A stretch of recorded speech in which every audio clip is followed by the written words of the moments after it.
podcast years ago because he wrote this book, and it was called something like Canceling Comedians While the World Burns.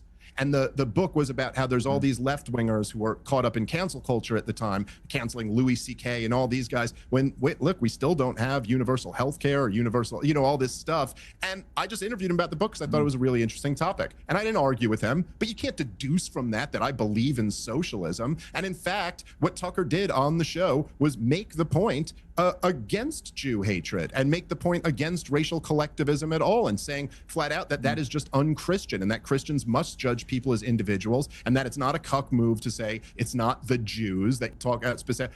And the truth is, Nick didn't really give him pushback on that. Now, you could say that is Nick trying to moderate his views or something like that, but I don't exactly know why that's a bad thing. I think I'd probably rather people say, yeah, it's not all the Jews. There are different specific people.